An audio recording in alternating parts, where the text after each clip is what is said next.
네, 준비한 말씀을 드리기 전에 한두 가지 제가 말씀을 먼저 드리겠습니다.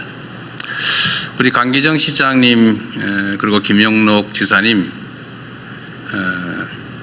이번 선거는 좀 그렇게 되긴 했는데 정말 고생하셨습니다. 우리 두 분께서 이 전남 광주 통합에 결단을 해주셨습니다. 이거 쉽게 할 수 있는 거 아닙니다. 공직자, 선출직 공직자들이 자신의 당선 확률을 절반으로 줄인다고 하는 결단 쉽지 않습니다. 실제로 행정구역 통합이 잘 안 되는 이유는 사실 정치적 요소가 가장 많죠. 그런데 전남 광주의 새로운 가능성을 위해서 과감하게 통합의 결단을 해주신 대한민국의 지방자치 역사를 새로 써주신 우리 두 분께 박수 한번 드리고 싶습니다.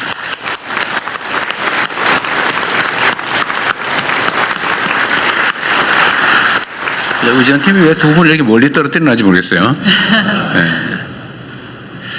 어쨌든 정말로 큰 결단해 주신 거 감사합니다. 이게 사실은 이번 이 투자 결정을 이끌어낸 주요 동인이 됐습니다. 지금 이 입지 선정 관련해서 여러 가지 이제 반론들 이견들이 있는데 분명한 건 그렇습니다. 이게 경제적 그 원리에 따른 것이라는 겁니다. 전 세계적으로 인공지능 산업 발전에 따라서 이제 메모리가 절대적으로 부족해지고 사실은 용인이나 또는 평택, 화성 이쪽에 기존에 계획된 공장 부지로 충분할 거라고 지금까지 생각해 왔는데 최근 갑자기 전체적인 예측이 아까 그림에서 본 것처럼 수요가 폭증하는 상황이 됐고 물량이 부족해서 지금 일부 산업에 황폐화가 걱정될 만큼 심각한 공급 부족에 시달린다고 합니다. 이게 단기간이 아니라 아주 길게 이어질 거라고 하는데 결국은 또 추가의 증설이 필요한 상황이 됐습니다. 그런데 지금 수도권은 기존의 모든 자원들이 부족해지고 과밀해졌지만 특히 용수 부분, 물 부분이 또 전력 부분이 해결이 불가능한 상황으로 이미 진입했습니다. 기존의 전력망, 송배전망으로는 도저히 추가의 전력을 공급받을 수 없는 상황이 됐습니다. 그렇다고 거기에 핵발전소를 지을 수도 없고 또 용수 문제도 심각하죠. 사실은 한강 수계나 이게 지금 생활용수와 겨우 맞춰서 거의 극대치까지 맞춰서 겨우 그 공급을 마치고 있는 상황이라 추가의 증설은 용수와 전력 문제 때문에 불가능한 상황에 우리가 다다랐습니다. 근데 이 슬픈 역사가 또 새로운 기회가 된 측면이 있습니다. 용수, 전력, 용지, 인프라 이거 포함해서 호남 지역, 특히 광주, 전남 지역이 이 문제들을 해결할 수 있는 유일한 지역이 됐습니다. 우리 엠코는 그걸 알고 미리 30년 전에 와 있었던 것 같은데 전력은 앞으로는 재생에너지가 더 중요해지게 되겠죠. 그런데 이 전남, 광주를 둘러싼 서남 해안, 풍력, 태양광이 매우 풍부하고 잠재력도 높고 특히 김영록 지사께서 정말 아리백 산업, 아리백 성취를 위해서 정말 애썼잖아요. 아리 300까지 하고 있다고. 그런데 거의 이제 아리 200 됐다고 하는 얘기를 들었어요. 그죠? 한 반 정도는 남는다. 근데 앞으로 3배까지 남겨서 산업을 유치하겠다고 아주 오랜 기간 준비를 해 오셨습니다. 그래서 전력 문제는 여기가 해결할 가능성이 매우 높아졌고 특히 재생에너지 공급 여력이 충분하다라는 게 하나 갖춰졌고 용수 부분은 지금 사실은 사실상 이 호남 지역을 개발해서 배제하면서 농업도시 비슷하게 관리해 오는 바람에 이 수자원 관리가 엉망진창이고 낭비되고 있었습니다. 이걸 조금만 조정하면 어제 수자원공사 사장 말씀도 그렇고 우리 기후환경부, 에너지환경부도 마찬가지 의견을 냈습니다만 지금 당장이라도 63만 5만 톤 정도는 가용하다. 앞으로 혹시 더 증설된다면 한 130만 톤 정도 일간 이것도 조정을 조금만 더 하고 준비하면 할 수 있겠다 이런 판단이 들 정도로 방치된 것이 기회가 된 것입니다. 용지도 마찬가지죠. 뭐 다른 데는 복잡해서 서울은 땅 한 평에 뭐 공업 용지로 쓸래도 1,000만 원씩 500만 원씩 하는데 사실 여기는 장기간 배제돼 있으면서 용지의 가격도 낮고 또 펀펀하잖아요. 딴 데 뭐 토목공사 하려면 아마 SK하이닉스 용인에 토목공사 하느라고 엄청 고생하고 있을 겁니다 지금. 근데 여기는 사실은 거의 평탄지라서 그런 비용도 좀 적다는 이점도 있죠. 지진도 없는 안전지대이기도 합니다. 그래서 이 모든 조건들이 지금까지 배제됐던 측면에서는 하나의 새로운 기회로 전환이 된 것이죠.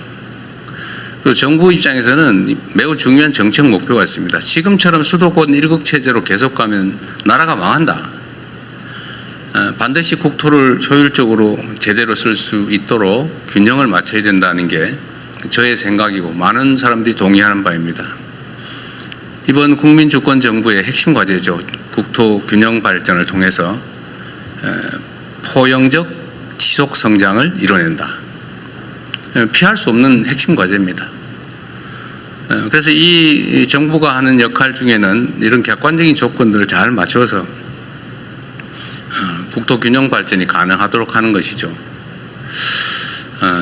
그리고 또 한 가지 또 중요한 요소가 있습니다. 이게 그냥 이게 상황이 좋으니까 잘 가보세요. 우리 뭐 허가 신청하면 허가나 내드릴게. 잘 해보세요. 이렇게 해서 되겠습니까? 엄청난 인프라 구축 비용이 필요하죠. 예를 들면 그 수도가는 어떻게 할 것이며 철도는 뭐 또는 도로는 전력망은 아니면 오폐수 처리 시설은 어떻게 할 거냐 대체. 엄청난 비용이 소요됩니다. 그래서 이 재정 지원도 필요한데 마침 또 우리 민영배 당선자께서 상당 부분의 기반시설 확보 비용을 통합시가 부담을 하겠다라고 해서 정부의 재정 부담도 재정 압박도 상당히 줄어들 수 있게 된 것입니다.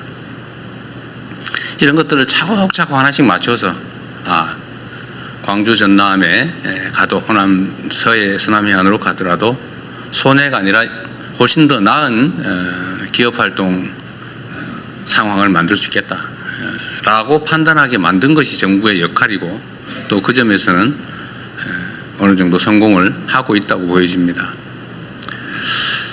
저는 여긴 광주니까 그 말씀을 한번 드리고 싶어요. 세상은 많은 사람들이 함께 모여 사는데 저마다의 욕망도 다르고 이해관계도 다 다릅니다. 그렇다고 모든 사람들의 욕망을 충족시켜 줄 수 없는 게 세상의 현실이기 때문에 이거를 적당히 잘 조정을 해야 돼요.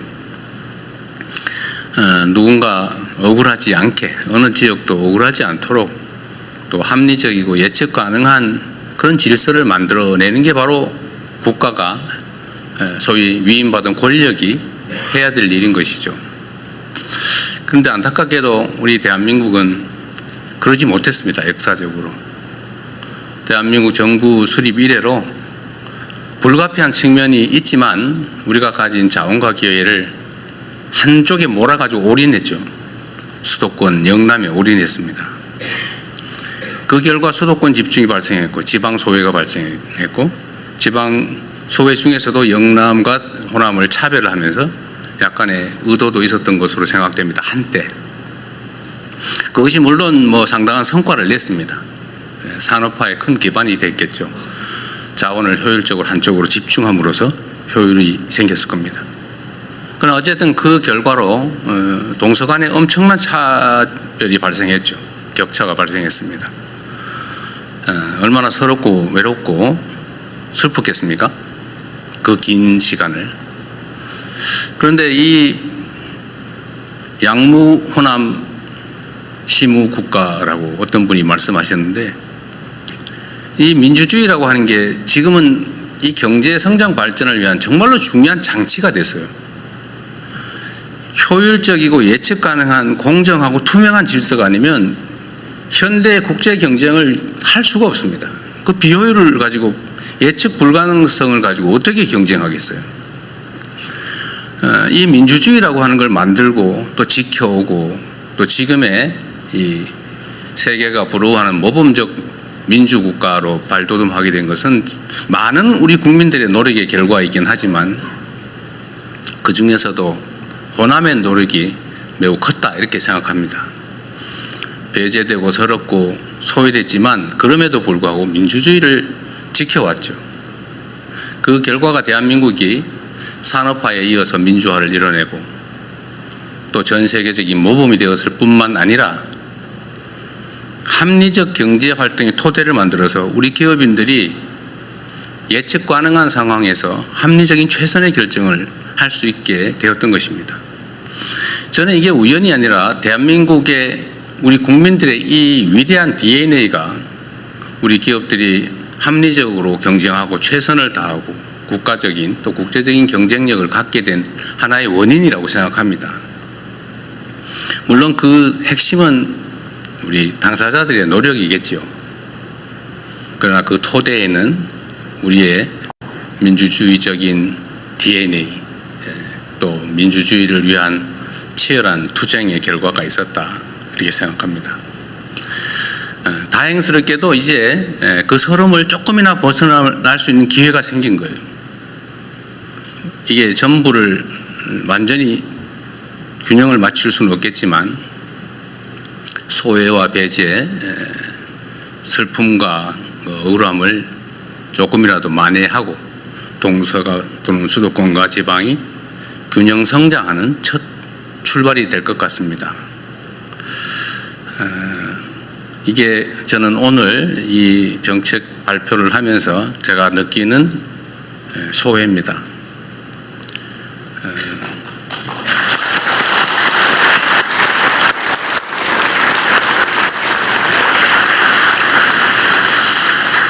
앞으로도 우리 대한민국은 그렇게 나아가야 될 것 같아요. 서로 존중하고 공정하게 예측 가능한 사회에서 누구나 자신의 역량과 자질을 발휘할 수 있도록 만들어내는 것. 그게 정부의 역할이라고 생각합니다. 그리고 오늘의 이 서남권 투자는 우리 기업인들이 결단해 주신 것이라 우리 국민을 대표해서 특히 이 호남에 거주하시는 우리 국민들을 대신해서 깊은 감사의 말씀을 드리는 동시에 여기서 끝이 아니라 좀 더 효율적으로 기업에게도 유익하고 또 우리 국가에게도 유익한 우리 국민들에게 희망을 주는 그런 새로운 역사의 출발점이 됐으면 좋겠어요. 여러분의 결단이 정말 큰 도움이 될 것으로 생각됩니다. 이거 많이 준비한 게 있는데 지금 못해야 되겠는데 생각이 될 것 같아요. 이거는 제가 준비한 축사는 우리 언론인 여러분들은 서면으로 제공할 테니까 참고하시기 바랍니다. 저는 정말로 기쁩니다. 저는 이제 민주당 소속의 정치인으로서 이제 대통령이 되었습니다. 그리고 대통령으로서 대한민국 모두를 위한 국가 정책을 기획하고 집행하는 또 그를 지휘하는 위치에 있습니다. 저는 전체를 지향해야 된다고 생각합니다. 물론 제가 가지고 있는 기본적인 가치나 이상 어떤 열망, 열정 이런 걸 포기하지는 않습니다.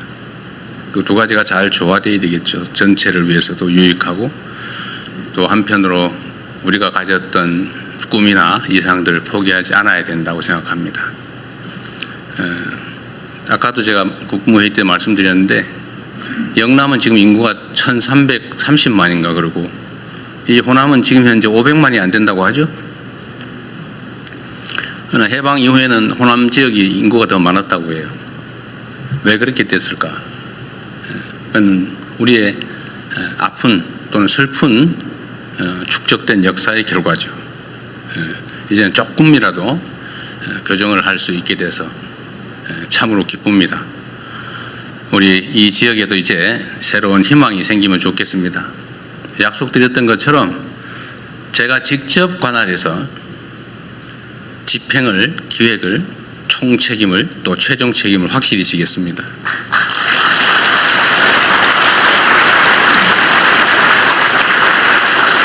그리고 제가 우리 이건희 이재용 회장님 그리고 우리 SK의 최 회장님한테도 제가 이런 약속을 미리 받았어요. 원래는 순서대로 할 생각이었던 것 같아요. 영연 다 끝내고 그 다음 단계로 얘기를 하시려고 했던 것 같아서 그건 뭐 기본적으로는 그렇게 하시겠지만 지금 수요가 너무 폭증하니까 동시에 추진합시다 이렇게 말씀을 드려서 동의하셨죠?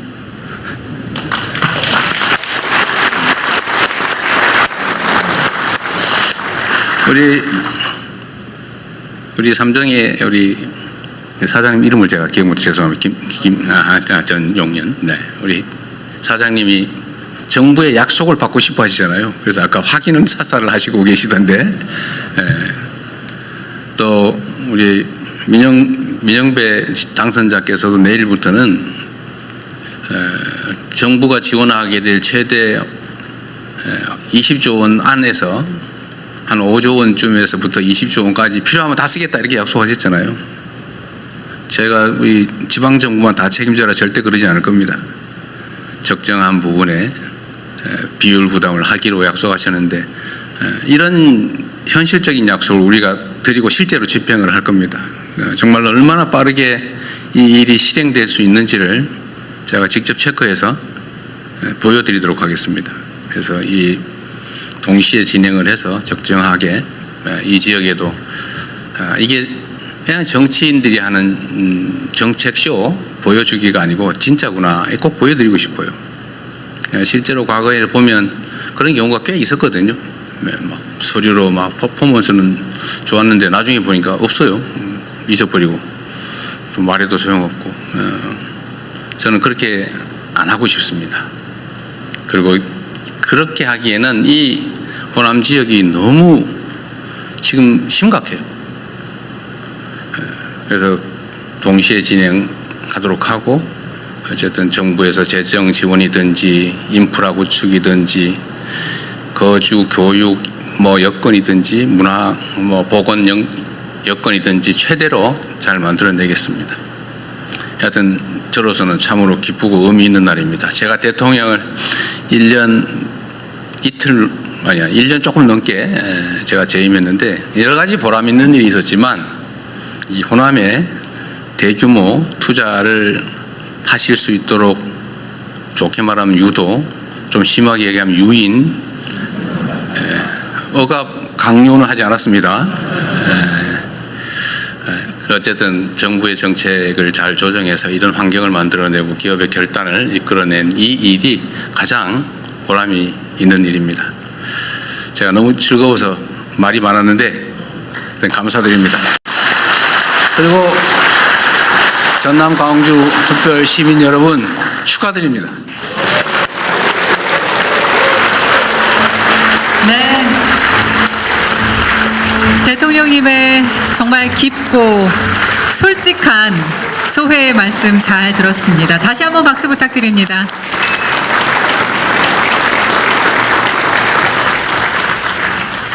정부와 기업, 지방정부의 긴밀하고도 단단한 협력의 모습 정말 아름답습니다. 앞으로의 대한민국의 미래가 정말 기대가 됩니다. 발표는 SK하이닉스, 삼성전자, 엠코 테크놀로지 코리아 순으로 진행하도록 하겠습니다. 먼저 SK하이닉스 광노정 대표이사님을 무대 위로 모시겠습니다.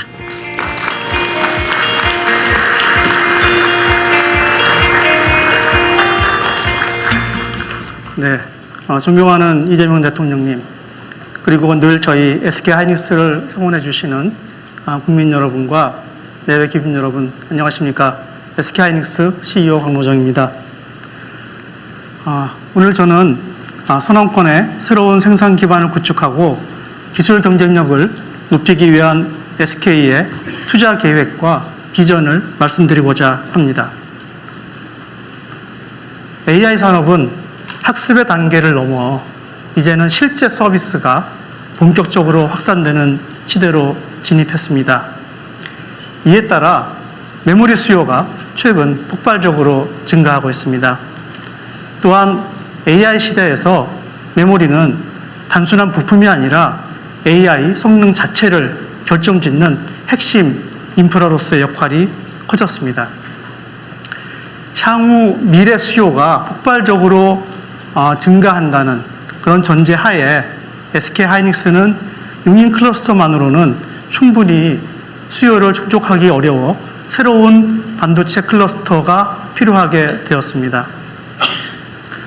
전 세계적으로 메모리 공급 부족이 심화되고 있고 이에 따라 새로운 반도체 클러스터를 빠르게 확보해야 하며 대규모 부지에 안정적인 전력과 용수 공급이 가능한 입지가 저희에게는 필요합니다.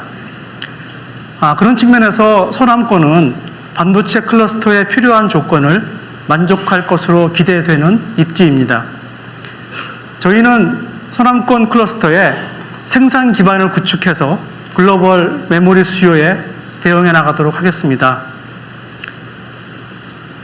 SK그룹은 반도체 생산 기지와 함께 AI 데이터 센터 인프라도 전국적으로 확대해 나갈 예정입니다. 우선 5기가와트 규모를 시작으로 전국에 15기가와트 수준의 AI 데이터 센터를 단계적으로 구축할 계획입니다. 특히 서남권에는 1기가와트 규모의 AI 데이터 센터를 구축하여 반도체 생산과 AI 컴퓨팅이 시너지를 내는 그러한 AI 산업 생태계를 이곳에서 만들어 가겠습니다.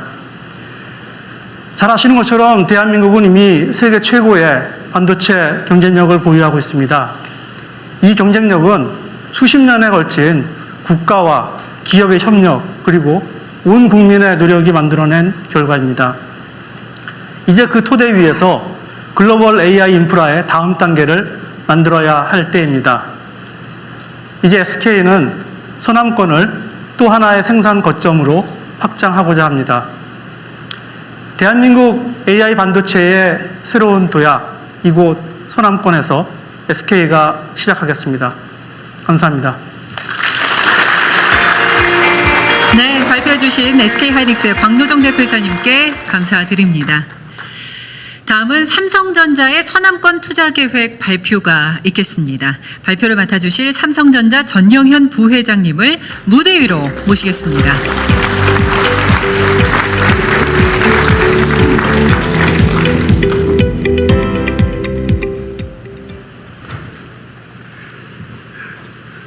존경하는 대통령님, 참석하신 내 기빈 여러분, 안녕하십니까? 전 삼성전자의 전영현입니다.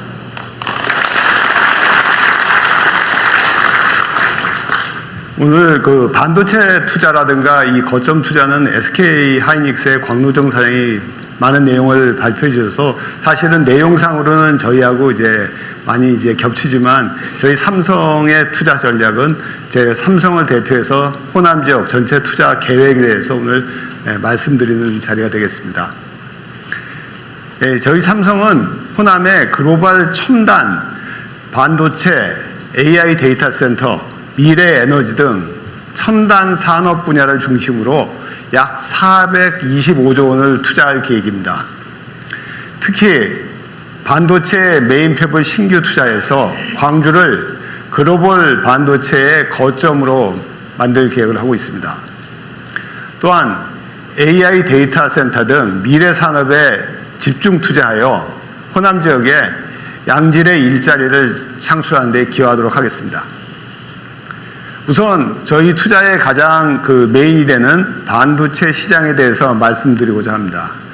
사실 이 반도체 시장은 SK 하이닉스에서 아까 말씀드린 같이 저희하고 보는 시장은 같습니다. 그래서 이 같이 보는 시장에서 이 미래를 예측하는 것은 사실 현재로서는 굉장히 어렵고 힘든 일이지만 현재 저희가 이제 보는 미래 반도체 수요는 엄청나게 크게 증가할 것으로 예상하고 있습니다. 이에 따라서 저희 반도체는 기흥을 시작으로 해서 반도체 사업을 시작했고요.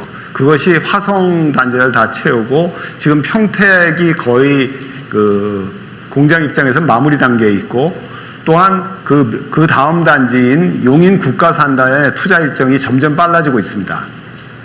이에 따라서 저희는 용인 반도체 국가산업단지의 이후에 새로운 단지를 준비해야 될 시점도 점점 당겨지고 있는 상황입니다. 특히 저희가 그러한 관계로 여러 지역을 많이 검토했습니다. 그래서 여러 지역 중에 특히 전력, 용수 등 반도체의 필수 인프라와 인력 확보, 정주 여건 등 많은 인센티브 지원이 기대되고 있는 광주를 저희가 후보지로 계획하고 있습니다.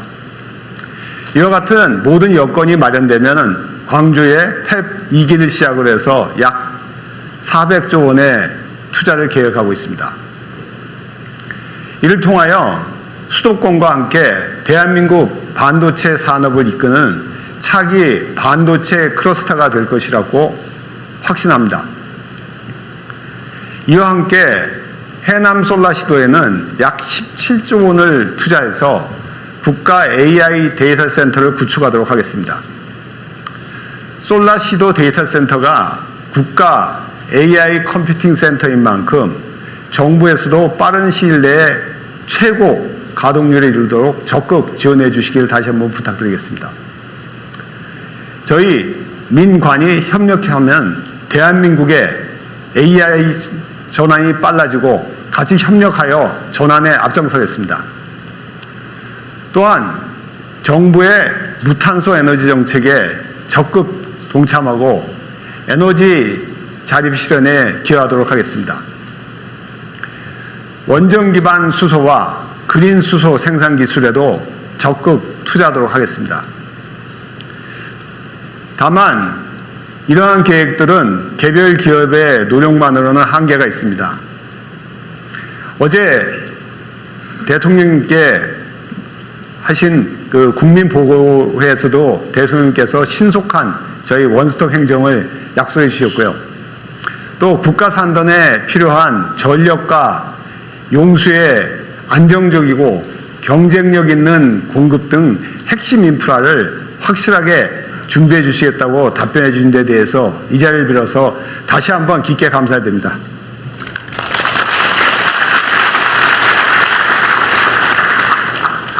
그리고 또한 어제 기후부 장관님께서 발표하신 대로 전력은 안정적인 공급이 무엇보다도 중요합니다.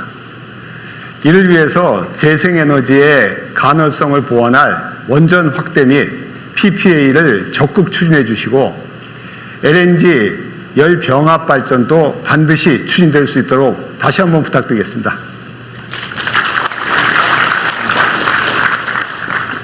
아울러 어제 대통령님께서 반도체 초격차를 이어가기 위한 우수 인재 확보와 정주 여건 개선 등 여러 가지 좋은 정책적 지원 방안을 여러 번 말씀해 주셨습니다. 오늘처럼 앞으로도 더욱 저희 기업이 속도를 내어서 대한민국이 크게 도약할 수 있도록 저희 기업으로서는 최선을 다하겠습니다. 네, 감사합니다. 전영현 부회장님의 말씀이었습니다. 광주에 차세대 반도체 생산 거점을 마련하고 해남 솔라시도에 국가 AI 데이터 센터를 구축하겠다라는 계획이었고요. 정부의 지원 약속까지도 아주 확실하게 받아내셨습니다. 감사드립니다. 네, 마지막으로 엠코 테크놀로지 코리아의 투자 계획 발표가 있겠습니다. 발표를 맡아주실 엠코 테크놀로지 코리아 이진한 대표님을 무대 위로 모시겠습니다.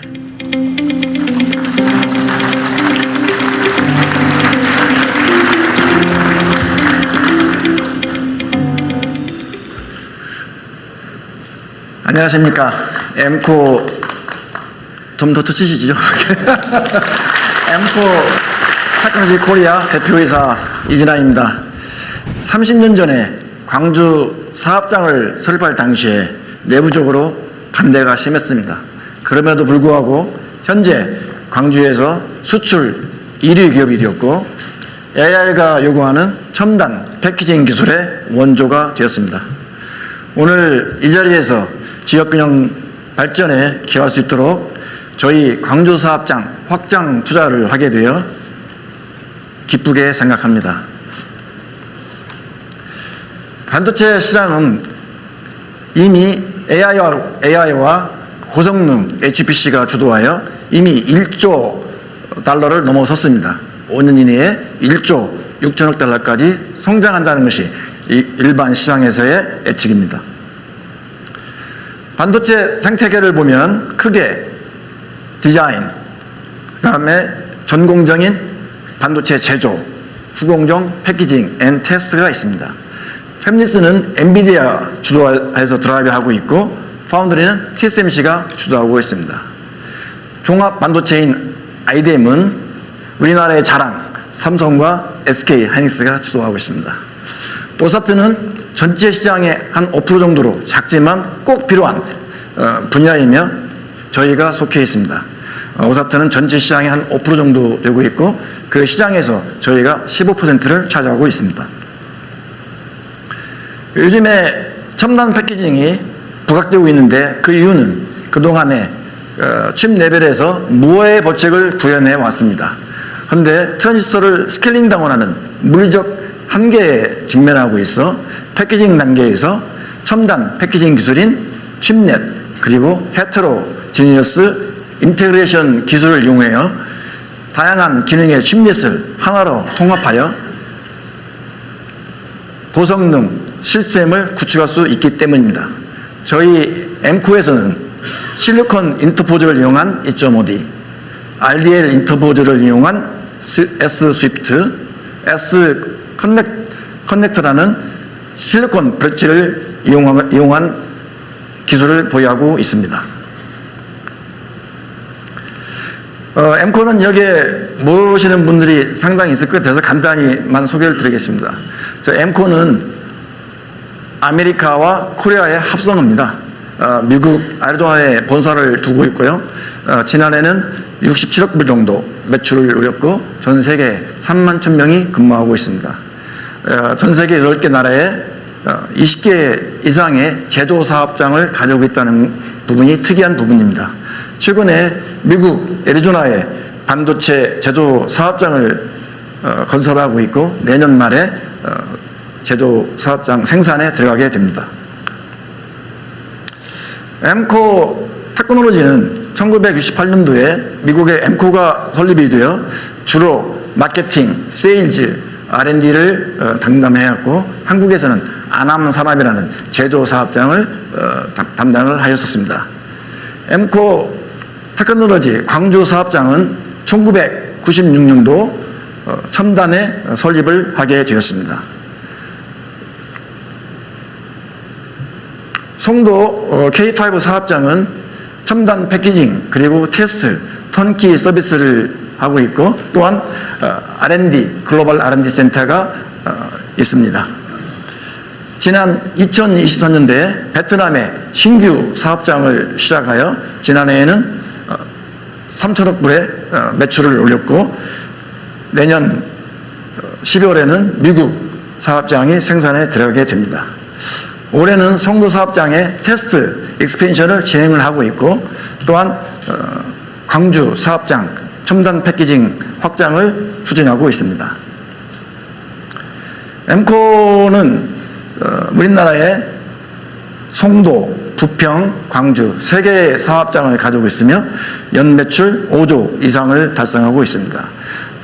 종업은 8,400명 정도 있으며 광주 사업장은 하단에 보면 광주 사업장이 있습니다. 광주 사업장에 오늘 제가 발표하고자 하는 것은 삼성과 하이닉스가 먼 미래를 그리고 있다고 한다면 엠코는 현재의 그림을 실행해 나가고 있다. 이렇게 감히 말씀드릴 수가 있을 것 같습니다.